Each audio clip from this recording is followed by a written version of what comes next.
इच्छाधारी नागिन सुहाना अपनी सहेलियों के साथ नीलकंठ सरोवर में नौका विहार करने गई थी।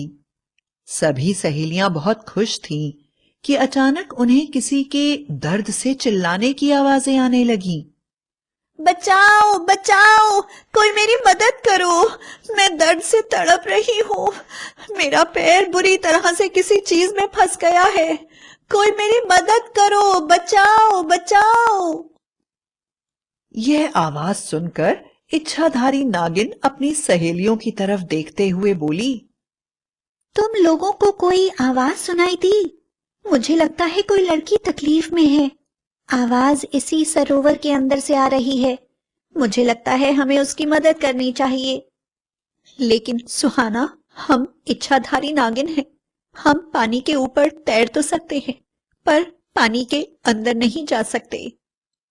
नहीं, मैं रुक नहीं सकती। मेरी आत्मा की आवाज मुझे बार बार उस लड़की की मदद करने के लिए कह रही है। मैं नीचे जा रही हूँ। जब तक उसकी सहेलियां उसे रोकती हैं, सुहाना नीचे कूद जाती है। सुहाना तेजी से नीचे की तरफ जा रही थी और उसकी आंखों में पानी भरता जा रहा था। उसका सांस लेना मुश्किल हो रहा था। लेकिन अचानक उसे ऐसा लगा जैसे उसके चारों तरफ कोई अदृश्य कवच आ गया हो। उसने देखा कि एक लोहे की जंजीर में एक लड़की का पैर बुरी तरह से फंसा हुआ है और वह लड़की जोर जोर से चिल्ला रही है। क्या हुआ बहन? मैंने तुम्हारी आवाज सुनी और मैं तुम्हारी मदद के लिए आ गई हूँ। तुम यहाँ पर कैसे फंस गई? तुम चिंता मत करो, मैं तुम्हें अभी मुक्त कर देती हूँ। नहीं, तुम जंजीर को मत छूना, वरना तुम भी कैद हो जाओगी। लेकिन सुहाना ने लड़की की बात सुनने से पहले ही जंजीर को पकड़ लिया और देखते ही देखते जल्द ही उसके शरीर के चारों तरफ से लिपट गई और अचानक वहां पर एक बहुत बड़ी मेंढक कन्या प्रकट हुई। तुम भी मेरे जाल में फंस गई। तुम कौन हो और तुमने इस तरह इस लड़की को क्यों कैद करके रखा है और मुझे जंजीरों में क्यों बांध दिया है? आखिर तुम क्या चाहती हो?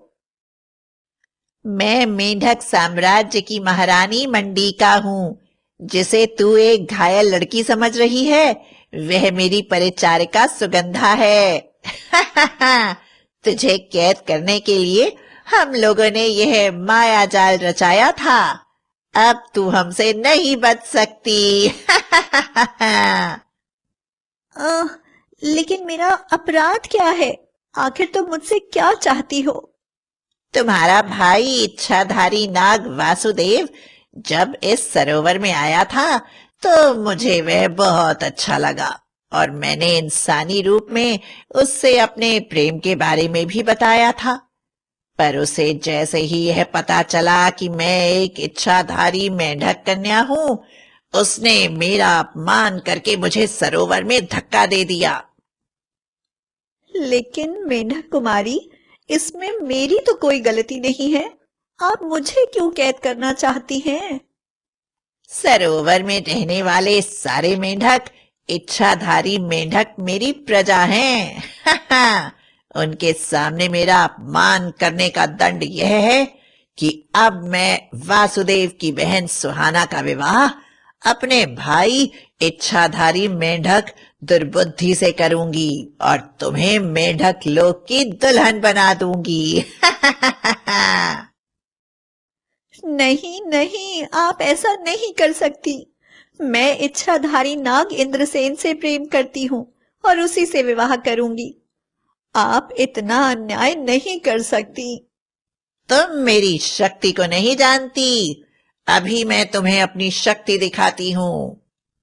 मेंढक कन्या ने अपनी जादुई शक्तियों से बनाई गई लोहे की जंजीरों को आदेश दिया कि वह इच्छाधारी नागिन सुहाना को बांधकर सरोवर के बाहर ऊंचाई तक ले जाए ताकि सभी सहेलियां उसे देख सकें, और बोली, सुहाना, अपनी सहेलियों से कहो कि तुम्हारे भाई को यह संदेश दे दें कि मेंढक कुमारी ने उसकी बहन को कैद कर लिया है और उससे अपने भाई का विवाह करवाने जा रही है।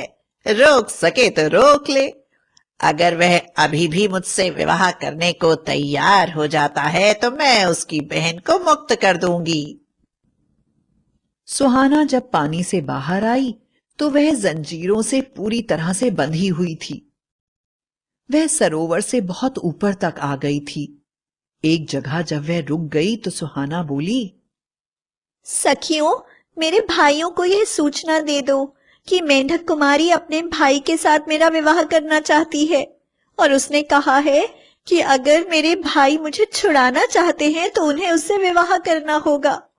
मैं कहना चाहती हूँ कि यदि इंद्रसेन सचमुच मुझसे विवाह करना चाहता है तो मुझे यहाँ से छुड़ा कर ले जाए।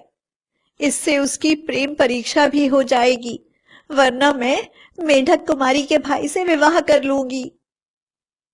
सुहाना का यह हाल देखकर उसकी सहेलियां बड़ी ही परेशान हो गईं और तुरंत उसके भाइयों के पास पहुंची और भाइयों को सारी बात बताई। सहेलियों की बात सुनकर सुहाना के भाइयों को बड़ा ही क्रोध आया और उसके सबसे बड़े भाई नाग वासुदेव क्रोध से पुकारता हुआ बोला, उस मेंढक कुमारी की इतनी हिम्मत कि मेरी इकलौती बहन को कैद करके उसका विवाह अपने मेंढक भाई से करवाने की कोशिश करे। सभी लोगों को बुलाया जाए, हम मेंढक लोक पर आक्रमण करके उन्हें सबक सिखाएंगे। नहीं भैया, ऐसा मत करिएगा।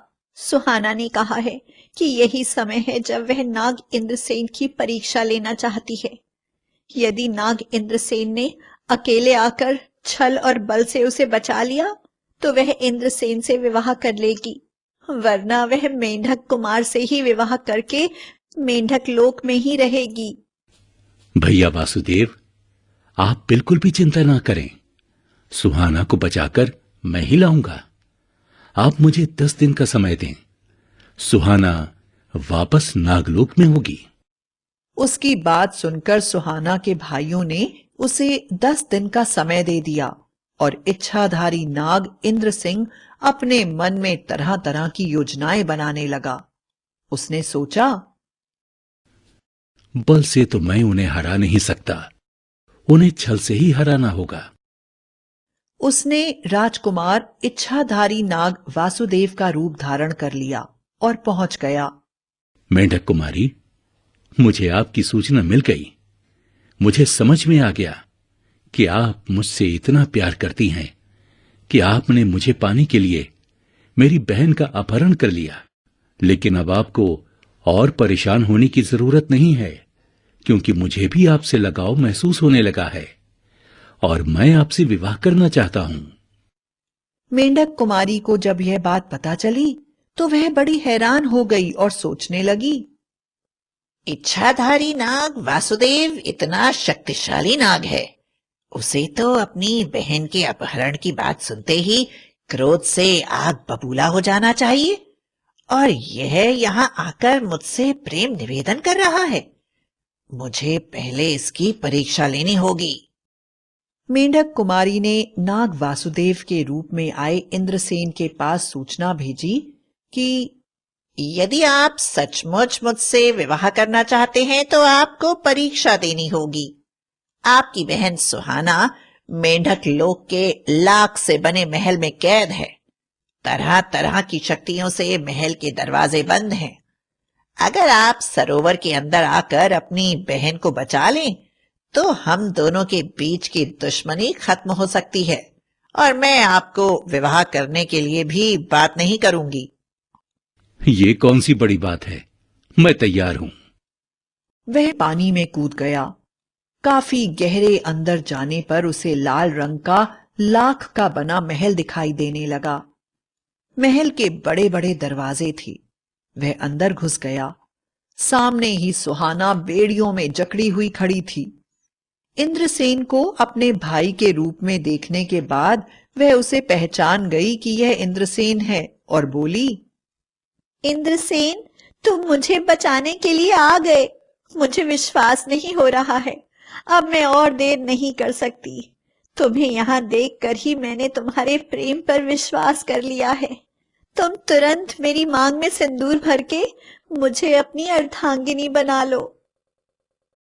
सुहाना की बात सुनकर इंद्रसेन ने अपनी जादुई शक्तियों से अपने हाथ में एक सिंदूर की डिबिया मंगवाई और सारा का सारा सिंदूर सुहाना की मांग में भर दिया। मेंढक कुमार यह देख रहा था। जैसे ही इसकी सूचना मेंढक कुमारी को मिली, वह अपनी पूरी सेना लेकर वहां पहुंच गई और बोली, तेरी यह हिम्मत, तू इसको बचाने के लिए नागलोक तक आ गया। अब तुझे मृत्युदंड मिलेगा। रुको बहन, हम ये अन्याय नहीं कर सकते। इनका प्रेम सच्चा है। प्रेम का अर्थ सदैव देना है, छीनना नहीं। मैं राजकुमारी सुहाना से विवाह नहीं करना चाहता, क्योंकि मैं मेंढक कुमारी सुचिता से प्रेम करता हूँ। मैं उस नाग से प्रेम करती हूँ, मुझे उससे विवाह करना ही होगा। बहन, प्रेम कोई संपत्ति नहीं, भावना है। इसे छीना नहीं जा सकता। इस बदले की भावना को अपने मन से निकाल दो। मेरा मित्र मेंढक सुमेरु तुमसे विवाह करने के लिए कब से इंतजार कर रहा है।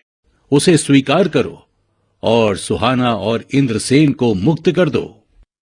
भाई की बात सुनकर मेंढक कुमारी की आंखों में आंसू आ गए और वह समझ गई थी कि सच्चा प्यार छीना नहीं जा सकता। और फिर उसने खुशी खुशी सुहाना और इंद्रसेन को बहुत से उपहार देकर मुक्त कर दिया तथा अपने भाई का विवाह मेंढक कुमारी सुचिता से करा दिया और स्वयं मेंढक सुमेरु से विवाह करके खुशी खुशी रहने लगी।